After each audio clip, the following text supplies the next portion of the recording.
ଗୋଟେ ପିଲା ବାପା ମା ପକେଟରୁ ଚୋରି କରି ଆଣି ବାଣ ଫୁଟଉଛି। ଏ ଗୋଟେ ପିଲା ତୁ କେତେ ପଇସା ଆଣିଥିଲୁ? 5 ଟଙ୍କା ବାପା ପକେଟରୁ? 10 ଟଙ୍କା ଆଣିଥିଲୁ ବାପା ପକେଟରୁ? ଆଉ ଏଇନା ମିଛ କଥା କହୁଥିଲୁ? ଏଇନା ମିଛ କଥା କହୁଥିଲା।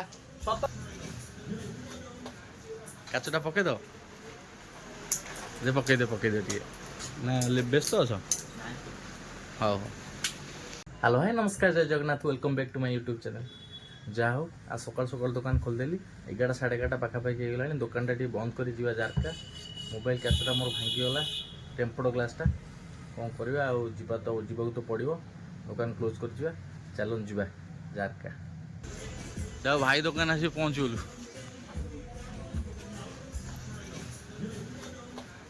କାଚଟା ପକେଇଦ ଯେ ପକେଇଦେ ଟିକେ ନା ବ୍ୟସ୍ତ ଅଛ? ହଉ ହଉ। ଆଉ 2:30 ହେଇଗଲାଣି ସି? ହଁ 2:30 ହେଇଗଲାଣି ସି? ମୁଁ ବହୁତ ଲେଟ୍ ଆଇଲି ନା। ଛୁଆବେଳେ ଆମେ ବାଣ ଫୁଟେଇଥିଲେ, ଆପଣ ବି ଫୁଟେଇଥିବେ।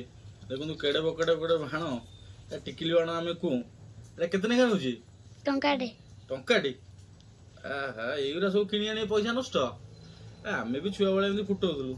ବଢ଼ିଆ ଜିନିଷ, ମନେ ପଡ଼ିଗଲା ଦେଖିକି। ଆପଣମାନେ ବି ଫୁଟେଇଥିବେ ଏଇଭଳିଆ ବାଣ। ଦେଖନ୍ତୁ କେମିତିଆ ବାଣ। ଯାହା ହଉ ଗୋଟେ ଅଭୁଲା ସ୍ମୃତି ଗୋଟେ ଦେଖିବାକୁ ମିଳିଲା ଆଉ। ଯାହା ହଉ, ଏଇଟା କେତେ? 5 ଟଙ୍କା ଦେଇକି ଆଇଲୁ? ଏଠି ଗୋଟେ 5 ଟଙ୍କା ଥୁଆ ହେଇଛି। ବଢ଼ିଆ। ଏଇଟା କୋଉଠୁ ଆଇଲୁ? ଦିଦି କତିରୁ? ଏଇଟା ଦିଦି ବାଣ ନା ତୋ ବାଣ? ସତ କଥା କହ। ନାଇଁ ଏଇଟା ପୁରା ମିଛ କଥା। ନାଇଁ ମ, ତୁ ପଇସା କୋଉଠୁ ଆଣିଲୁ କହ? ଛୁଆ ବେଳେ ତ ଆମେ ଧୁମ ଚୋରଚୁରା କରି ପଇସା ଆଣୁଥିଲୁ। ଇଆ ସତ କଥା କହ। ସତ କଥା? ଏଟା ମିଛ, ପୁରା ବହା ମିଛ। ବାବୁଲୁ କୋଉଠୁ ଶୁଣିଲୁ? ତା ବାବା ପକେଟରୁ ଆଣିଛି।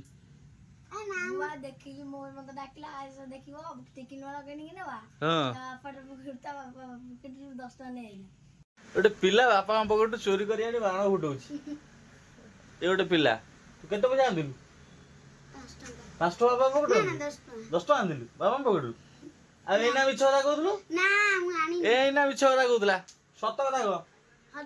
ଆଣିଛୁ ନା? ଆଉ ବାଣ ଫୁଟାରେ ପଇସା ଯାଉଛି? ପିଲା ବାଣ ଫୁଟେଇବା ପଇସା ଆଣିଛି ବାପାଙ୍କ ପକେଟରୁ। ବର୍ଷା ତ ଟିକେ ଟିକେ ହଉଛି, ଚା ପିଇବାକୁ ଯାଇ ହେଲାନି। କ'ଣ କରିବା ଆଉ, ତ ବର୍ଷା ହଉଛି ଆଉ ତିନ୍ତିକି ଯିବା ନା? ଚା ପିଇବାକୁ ଯାଇପାରିଲିନି।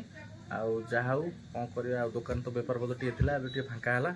ଆଉ ଆଜି ରାତିରେ ଗୋଟେ ଜାଗାକୁ ଯିବାର ଅଛି, ସେଠି ମୁଁ ଦେଖେଇବି ସବୁ କ'ଣ ହେଉଛି। ଚାଲନ୍ତୁ ଯିବା।